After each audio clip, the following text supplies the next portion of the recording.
Hello, this is Tyler Froberg, and on today's episode, we're going to be talking about useful mulching tips and what to do with your trees this spring.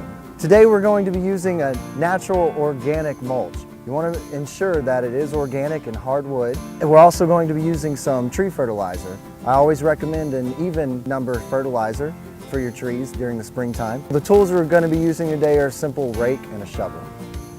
So there's 3 numbers on our fertilizer bag. The first one is nitrogen. The second one is phosphorus, and the third one is potassium. Now, nitrogen is where a lot of our vigorous green new growth comes from. This can be essential in springtime when we're really wanting our plants to grow a lot. The second number is phosphorus. This is where our blooms come from. This can be essential for fruit and vegetable production. The third and final one is potassium. Potassium is essential for real strong root growth. This can be really important when we're growing things like potatoes, onions, and carrots. Here in the city of Pearland, we plant trees for more than just aesthetics. We plant them for their multiple environmental benefits, like oxygen production, water filtration, and stormwater retention. So even though our trees get a lot of nutrients from the fertilizer we put out in our grass, it's still not adequate. So right before you mulch your trees, I always suggest just sprinkling some of your tree fertilizer all around your roots. Remember, your roots can spread out well beyond the canopy, so it's all right to sprinkle some even outside of your mulch ring.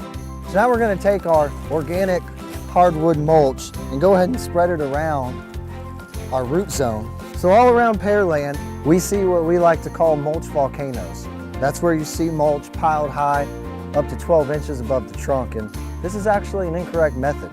A general rule is no more than 2 to 4 inches of mulch piled up on top of your root zone. The wider your mulch ring, the better. It's not the higher, the better. So one thing that I'd like to stress when mulching is to ensure that our mulch doesn't go over our root flare. Our root flare is the bottom portion of the trunk that it kind of spreads out as it goes into the root zone. Mulch retains water, and we don't want water sitting up on our trunk because trees don't wear swimming trunks.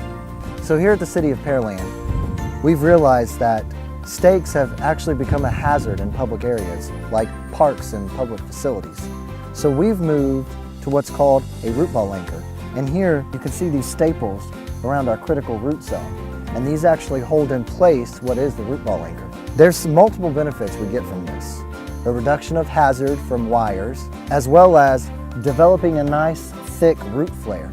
This has been Tyler Froberg, the Urban Forester for the City of Pearland, and I'd like to thank all of you for watching this mulching tutorial today. I'd also encourage you to visit the City of Pearland website, pearlandtx.gov, and go ahead and take a look at the Urban Forestry page.